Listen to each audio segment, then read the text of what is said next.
ओम शांति। आज बाबा के 30 तारीख के महावाक्य हैं। बाबा ने कहा, मीठे बच्चे, तुम्हारी याद की यात्रा बिल्कुल ही गुप्त है। तुम बच्चे अभी मुक्ति धाम में जाने की यात्रा कर रहे हो।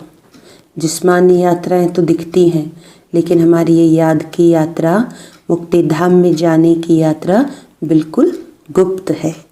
प्रश्न है, स्थूल वतन वासी से सूक्ष्म वतन वासी फरिश्ता बनने का पुरुषार्थ क्या है? स्थूल वतन वासी से सूक्ष्म वतन वासी फरिश्ता बनने का पुरुषार्थ क्या है? तो बाबा ने बताया, सूक्ष्म वतन वासी फरिश्ता बनना है तो रूहानी सर्विस में हड्डी हड्डी स्वाहा करो। बिना हड्डी स्वाहा किए फरिश्ता नहीं बन सकते, क्योंकि फरिश्ते बिगर हड्डी मांस के होते हैं। इस बेहद की सेवा में ददीची ऋषि की तरह हड्डी हड्डी लगानी है, तभी व्यक्त से अव्यक्त बनेंगे। गीत है, धीरज धर मनवा धीरज धर, सुख के दिन आए कि आए। ओम शांति। बच्चों को इस गीत से इशारा मिला कि धीरज धरो। बच्चे जानते हैं हम श्रीमत पर पुरुषार्थ कर रहे हैं और जानते हैं कि हम इस गुप्त योग की यात्रा पर हैं। वह यात्रा अपने समय पर पूरी होनी है। मुख्य है ही यह यात्रा, जिसको तुम्हारे सिवाय और कोई भी नहीं जानते हैं। यात्रा पर जाना है जरूर, और ले जाने वाला पंडा भी चाहिए। इसका नाम ही रखा हुआ है पांडव सेना। अब यात्रा पर है। स्थूल लड़ाई की कोई बात नहीं है, हर एक बात गुप्त है। यात्रा भी बड़ी गुप्त है, शास्त्रों में भी है। बाप कहते हैं, मुझे याद करो तो मेरे पास आकर पहुँचेंगे। यह यात्रा तो हुई ना। बाप सब शास्त्रों का सार बताते हैं, प्रैक्टिकल में एक्ट में ले आते हैं। हम आत्माओं को यात्रा पर जाना है, अपने निर्वाण धाम। विचार करो तो समझ सकते हैं। यह है मुक्ति धाम की सच्ची यात्रा। सब चाहते हैं हम मुक्ति धाम में जाएं। ये यात्रा करने के लिए कोई मुक्ति धाम का रास्ता बताए, परंतु बाप तो अपने समय पर आपे ही आते हैं।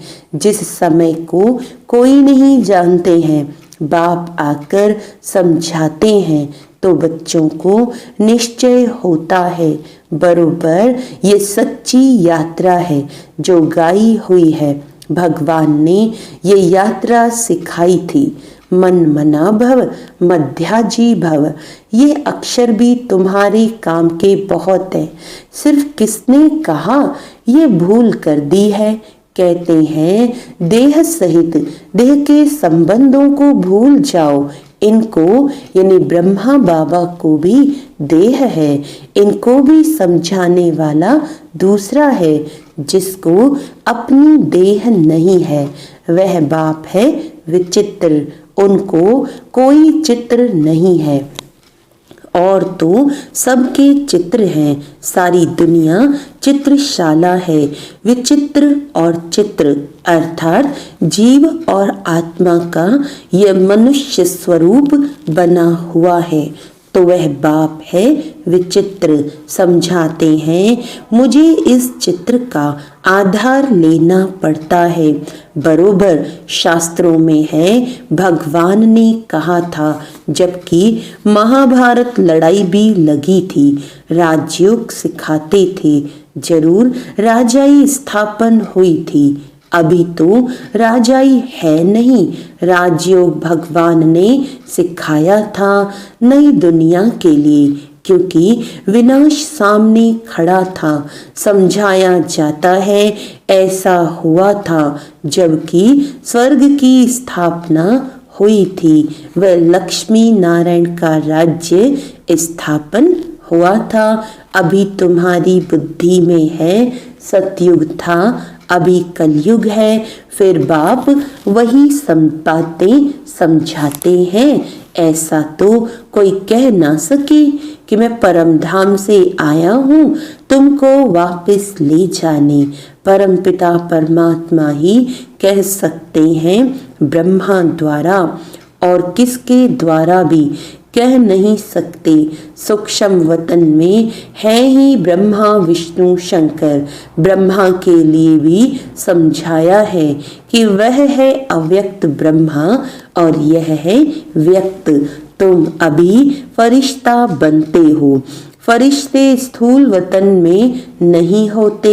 फरिश्तों को हड्डी मांस नहीं होता है। यहाँ इस रूहानी सर्विस में हड्डी आदि सब खलास कर देते हैं, फिर फरिश्ते बन जाते हैं। अभी तो हड्डी है ना, यह भी लिखा हुआ है।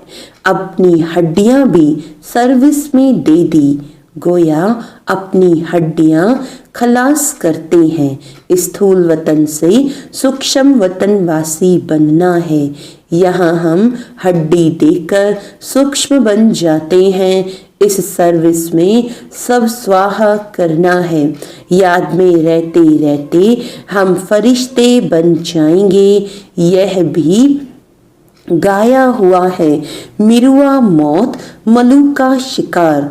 मलूक फरिश्ते को कहा जाता है। तुम मनुष्य से फरिश्ते बनते हो, तुमको देवता नहीं कह सकते।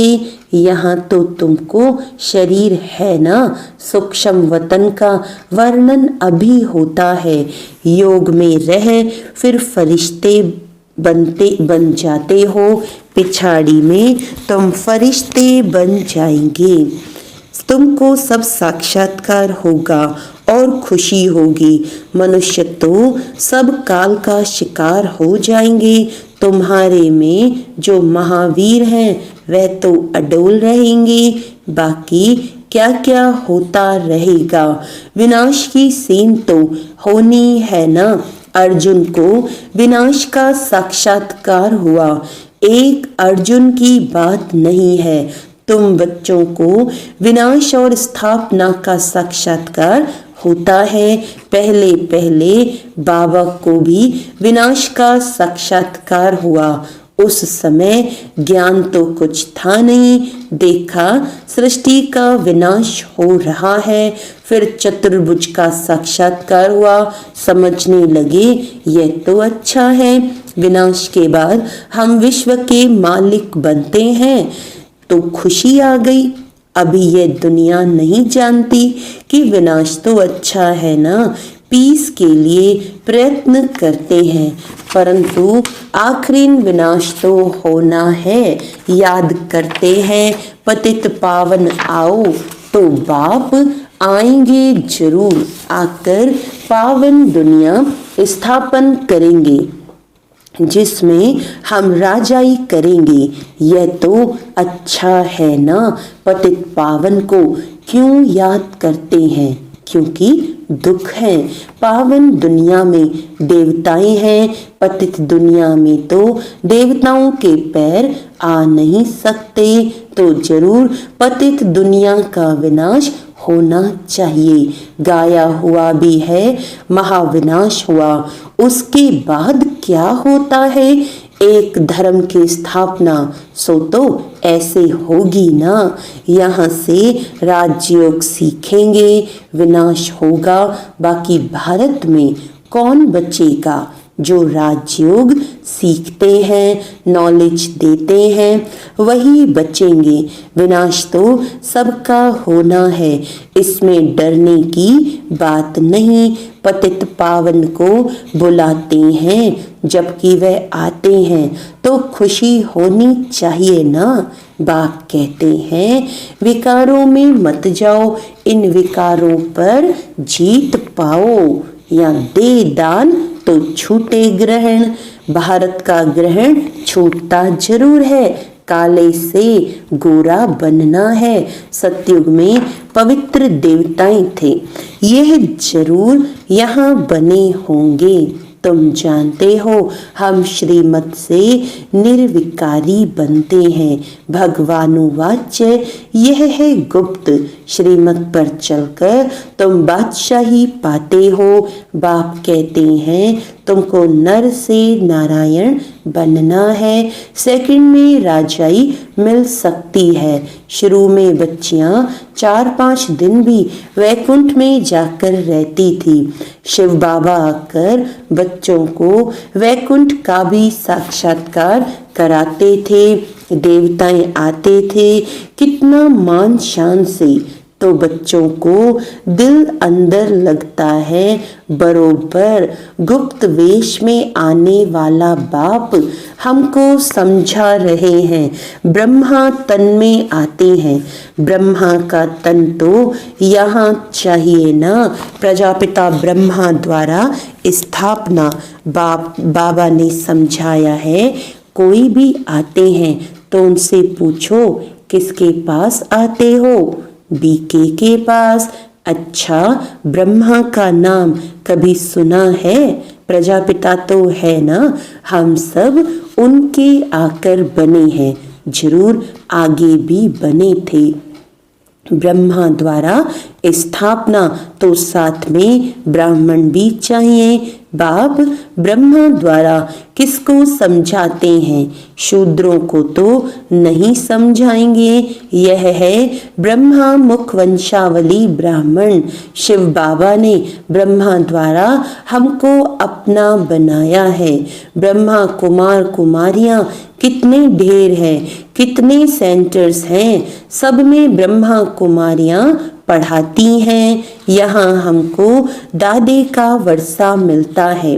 भगवानुवाच्य तुमको राजयोग सिखाता हूँ। वह निराकार होने के कारण इनके शरीर का आधार लेकर हमको नॉलेज सुनाते हैं। प्रजापिता के तो सब बच्चे होंगे ना। हम हैं प्रजापिता ब्रह्मा कुमार कुमारियां। शिव बाबा है दादा, उन्होंने एडॉप्ट किया है। तुम जानते हो हम दादे से पढ़ रहे हैं ब्रह्मा द्वारा। यह लक्ष्मी नारायण दोनों स्वर्ग के मालिक है ना। भगवान तो एक ऊंच ते ऊंच निराकार ही है। बच्चों को धारणा बड़ी अच्छी होनी चाहिए। पहले पहले समझाओ, 2 बाप हैं भक्ति मार्ग में। स्वर्ग में है एक बाप, पारलौकिक बाप द्वारा बादशाही मिल गई, फिर याद क्यों करेंगे? दुख है ही नहीं जो याद करना पड़े। गाते हैं दुख हरता सुख करता, वह अभी की बात है। जो पास्ट हो जाता है उसका गायन होता है। महिमा है एक की, वह एक बाप ही आकर पतितों को पावन बनाते हैं। मनुष्य थोड़ी समझते हैं, वह तो पास्ट की कथा बैठ लिखते हैं। तुम अभी समझते हो बरोबर। बाप ने राजयोग सिखाया जिससे बादशाही मिली। 84 का चक्र लगाया। अभी फिर हम पढ़ रहे हैं, फिर 21 जन्म राज्य करेंगे, ऐसा देवता बनेंगे, ऐसे कल्प पहले बने थे। समझते हो हमने पूरा 84 जन्मों का चक्र लगाया। अब फिर सत्युग त्रेता में जाएंगे। तब तो बाप पूछते हैं आगे कितनी बार मिले हो? यह प्रैक्टिकल बात है ना। नया भी कोई सुने तो समझेंगे 84 का चक्र तो जरूर है। जो पहले वाले होंगे उनका ही चक्र पूरा हुआ होगा। बुद्धि से काम लेना है। इस मकान में, इस ड्रेस में बाबा हम आपसे अनेक बार मिलते हैं और मिलते रहेंगे। अनेक बार मिलते रहेंगे। पतित से पावन, पावन से पतित होते ही आए हैं। कोई चीज सदैव नई ही रहे यह तो हो ही नहीं सकता। पुरानी जरूर बनती है। हर चीज सतो रजो तमो में आती है। अभी तुम बच्चे जानते हो नई दुनिया आ रही है, उसको स्वर्ग कहा जाता है। यह है नर्क, वह है पावन दुनिया। बहुत पुकारते हैं, हे पतित पावन, हमको आकर पावन बनाओ, क्योंकि दुख जास्ती होता जाता है ना। परंतु ये समझते नहीं कि हम ही पूज्य थे, फिर पुजारी बने हैं। द्वापर में पुजारी बने, अनेक धर्म होते गए, बरोबर पतित से पावन, पावन से पतित होते आए हैं। भारत के ऊपर ही खेल है। तुम बच्चों को अब स्मृति आई है, अब तुम शिव जयंती मनाते हो। बाकी और कोई शिव को तो जानते ही नहीं है। हम जानते हैं, बरोबर हमको राजयोग सिखलाते हैं। ब्रह्मा द्वारा स्वर्ग की स्थापना हो रही है। जरूर जो योग सीखेंगे, स्थापना करेंगे, वही फिर राज्य भाग्य पाएंगे। हम कहते हैं, बरोबर हम कल्प कल्प बाप से यह राजयोग सीखे हैं। बाबा ने समझाया है, अभी ये 84 जन्मों का चक्र पूरा होता है, फिर नया चक्र लगाना है। चक्र को तो जानना चाहिए ना। भले ये चित्र न हो तो भी तुम समझा सकते हो, यह तो बिल्कुल सहज बात है। बरोबर भारत स्वर्ग था, अब नर्क है। सिर्फ वह लोग समझते हैं कलयुग अजुन बच्चा है। तुम कहते हो ये तो कलयुग का अंत है, चक्र पूरा होता है। बाप समझाते हैं, मैं आता हूँ पतित दुनिया को पावन बनाने। तुम जानते हो हमको पावन दुनिया में जाना है। तुम मुक्ति जीवन मुक्ति धाम, शांति धाम, सुख धाम और दुख धाम को भी समझते हो, परंतु तकदीर में नहीं है। तो फिर ये ख्याल नहीं करते कि क्यों न हम सुख धाम में जाएं। बरोबर हम आत्माओं का घर वे शांति धाम है। वहाँ आत्मा को ऑर्गन्स न होने के कारण कुछ बोलती नहीं है। शांति वहाँ सबको मिलती है। सतयुग में है एक धर्म, ये अनादि अविनाशी वर्ल्ड ड्रामा है जो चक्र लगाता ही रहता है। आत्मा कभी विनाश नहीं होती है। शांति धाम में भी थोड़ा समय ठहरना ही पड़े। यह बहुत समझने की बातें हैं। कलयुग है दुख धाम, कितने अनेक धर्म हैं, कितना हंगामा है। जब बिल्कुल दुख धाम होता है तब ही बाप आते हैं। दुख धाम के बाद है फुल सुख धाम। शांति धाम से हम आते हैं सुख धाम में, फिर दुख धाम बनता है। सतयुग में संपूर्ण निर्विकारी, यहाँ है संपूर्ण विकारी। ये समझाना तो बहुत सहज है ना, हिम्मत चाहिए। कहाँ भी जाकर समझाओ, ये भी लिखा हुआ है। हनुमान सत्संग में पीछे जुतियों में जाकर बैठता था, तो महावीर जो होंगे वे कहाँ भी जाकर युक्ति से सुनेंगे, देखें क्या बोलते हैं। तुम ड्रेस बदलकर कहाँ भी जा सकते हो उनका कल्याण करने। बाबा भी गुप्त वेश में तुम्हारा कल्याण कर रहे हैं ना। मंदिरों में कहाँ भी निमंत्रण मिलता है तो जाकर समझाना है। दिन प्रतिदिन तुम होशियार होते जाते हो। सबको बाप का परिचय तो देना ही है, ट्रायल करनी होती है। यह तो गाया हुआ है। पिछाड़ी में सन्यासी राजाएं आदि आए। राजा जनक को सेकंड में जीवन मुक्ति मिली। वह फिर जाकर त्रेता में अनुजनक बना। अच्छा, मीठे मीठे सिकीलदे बच्चों प्रति माता पिता बाप दादा का याद प्यार और गुड मॉर्निंग। रूहानी बाप की रूहानी बच्चों को नमस्ते। हम रूहानी बच्चों की रूहानी बाप दादा को याद प्यार गुड मॉर्निंग। नमस्ते नमस्ते नमस्ते जी। धारणा के लिए मुख्य सार है अंतिम विनाश की सीन देखने के लिए। अंतिम विनाश की सीन देखने के लिए अपनी स्थिति महावीर जैसी निर्भय अडोल बनानी है। गुप्त याद की यात्रा में रहना है। अव्यक्त वतनवासी फरिश्ता बनने के लिए बेहद सेवा में ददीची ऋषि की तरह अपनी हड्डी हड्डी स्वाहा करनी है।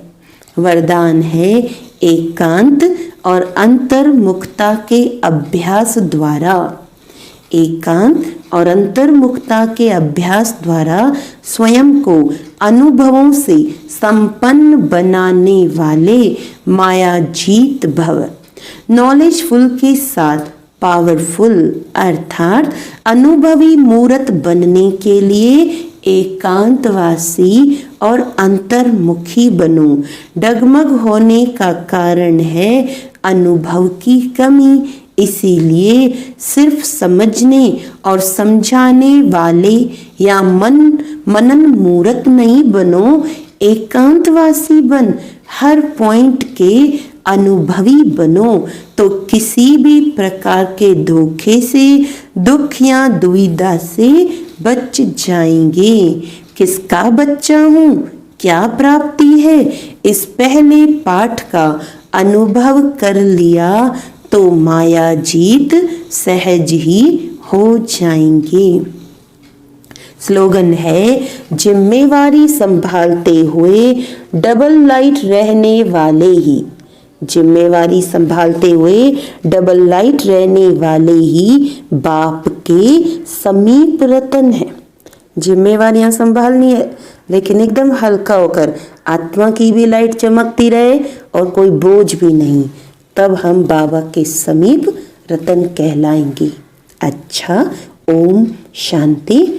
आज बाबा मिलन का दिन है। आज बाबा आएंगे तो हम सभी ब्राह्मण अपने अव्यक्त बाप दादा से मिलन मनाएंगे। जो भी सेंटर पे आ सकते हैं तो आज शाम को 6:30 बजे आना है। ओम शांति।